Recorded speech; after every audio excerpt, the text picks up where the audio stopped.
ஒரு இனத்திற்கே எதிரானவர், ஒரு ஒட்டுமொத்த சமுதாயத்திற்கே எதிரானவர்.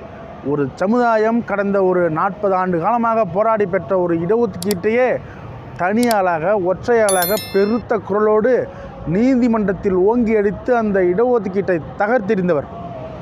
யாருன்னு பெரிய லெவலில் ஒன்றும் கிடையாது. நம்ம தமிழ்நாடு முதலமைச்சர் திரு மு.க. ஸ்டாலின் அவரோட மைத்துனர் தான். அவர் இன்றைக்கி எந்த மக்களை ஒடுக்கப்பட்டாரோ, எந்த மக்களை அடக்கப்பட்டாரோ அந்த மக்களோட, அதாவது அந்த மக்களோடு வாழ்கின்ற பெரும்பான்மையாக வாழ்கின்ற வட மாவட்டத்திற்கு செல்ல இருக்கின்றார். அவர் செல்ல இருக்கின்ற செய்தி தெரிந்தவுடனே பாட்டாளிகள் பெருத்த குரலோடு சமூக வலைத்தளத்தை ஸ்தம்பிக்க வைத்தார்கள். இது ஒரு திமுகவுக்கு ஒரு மிகப்பெரிய ஒரு சாவு மணியாக அமைந்துள்ளது. இது நம்ம ஒரு அவமதிக்க முடியாத ஒரு இது. ஏனென்று பார்த்தோன்னாக்கா, இன்றைக்கு இந்த பெரும்பான்மை சமூகம், தமிழ்நாட்டில் இந்த பெரும்பான்மை சமூகம் முன்னேறினால்தான் தமிழ்நாடு வளர்ச்சி அடையும். அந்த சமூகம் கல்வியிலும் வேலைவாய்ப்பிலும் தொடர்ந்து முன்னேறுவதற்காக அந்த சமுதாயத்தின் பெரும் எதிர்பார்ப்பாக இருந்தது இந்த தனி இடஒதுக்கீட்டு தான். அந்த வன்னியருக்காக கிடைக்கப்பட்ட 10.5 உள் இடஒதுக்கீட்டினை ஒரு தனி ஆளாக, அதாவது திரு மு.க. ஸ்டாலின் அவரோட மைத்துனர் ஒரு தனி ஆளாக உயர்நீதிமன்றத்தில் வழக்கை தொடர்ந்து அந்த ஒட்டுமொத்த இடஒதுக்கீட்டையே இன்றைக்கி காலி செய்திருக்கின்றார். அப்படிப்பட்ட ஒரு நபர் இன்றைக்கு அந்த மக்களை சந்திப்பதற்காக அந்த வட மாவட்டத்திற்கு வருகை தருவது அந்த மக்களிடையே பெரும் எதிர்ப்பையும் பெரும் புயலையும் கிளப்பியுள்ளது. இது சாதாரணமாக ஒரு ஏற்றுக்கக்கூடிய விஷயம் கிடையாது.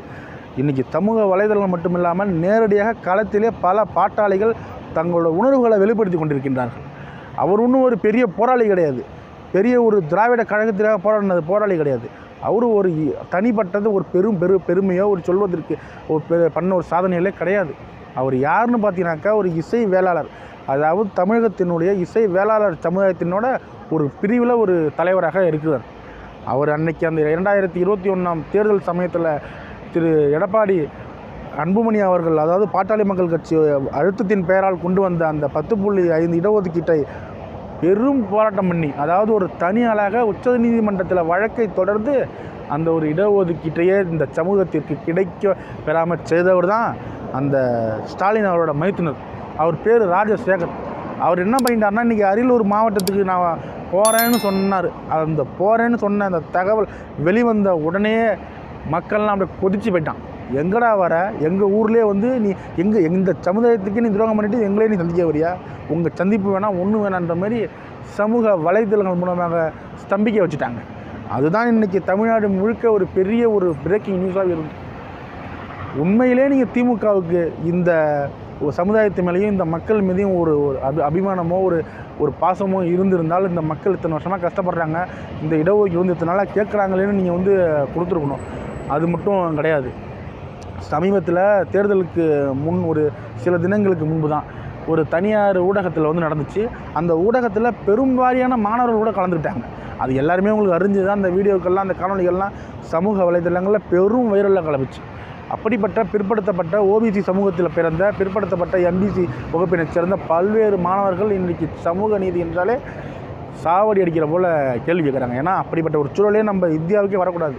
ஒரு கல்லூரிக்கு செல்கின்ற மாணவர்களே சமூக நீதியே எங்களுக்கு தேவை கிடையாது அப்படின்ற அளவுக்கு இன்றைக்கி ஒரு மனப்பான்மை வந்துட்டாங்க. அது ஒட்டுமொத்த இந்த சமுதாயத்துக்கே எதிரானது. அப்படிப்பட்ட ஒரு சூழலை தான் இன்றைக்கி திமுக அரசு என்பது எடுத்துகிட்டு இருக்குது.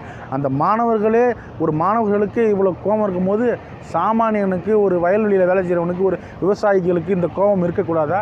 அப்படிப்பட்ட கோபம் தான் இன்றைக்கி வந்திருக்குது. நீங்கள் ஒரே விஷயம் கவனிக்கணும். அந்த மாணவர்கள் ஒரு 10 நாட்களுக்கு முன்பு அந்த ஒரு கலந்துரையாடல் பண்ணுறாங்க. அந்த மாணவர்கள் என்ன சொல்கிறாங்க, எங்களுக்கு சமூக நீதியே வேணாங்க, சமூக நீதினா சமமாக இருக்கணும், நம்ம நாட்டில் அப்படியே இருக்குது, கீழே இருக்கிறவனை மேலே தூக்கி வைக்கிறீங்க, மேலே இருக்கிறவனை கீழே தூக்கி வைக்கிறீங்க, இது ஒரு சமூக நீதியா அப்படின்னு ஒரு எதிர்த்து குரல்களை எழுப்புனாங்க. அதே போல் தான் இன்றைக்கி ராஜசேகர் அரியலூர் மாவட்டத்துக்கு வரேன்னு சொன்ன உடனே ஒட்டுமொத்த பாட்டாளிகளும் போர்க்குடியை தூக்கி நீ வந்தினா உனக்கு அவ்வளோதான்ற மாதிரி ஒரு எதிர்ப்பை தெரிவிச்சிருக்காங்க. இதை தெரிஞ்ச ஒரு ஸ்டாலின் இன்றைக்கி திமுக அரசு என்ன பண்ணால், தேர்தல் முடிஞ்ச வேகத்தோட இந்த வன்னியர்களுக்கான இந்த இடஒதுக்கீட்டை விரைந்து நடவடிக்கை எடுத்து முடிவு கொண்டு வரணும் என்பதுதான் எங்களுடைய கருத்து. ராஜசேகர் அவர்களுக்கு கொடுத்த அந்த செருப்படி என்பது ஒரு நியாயமானது தான்.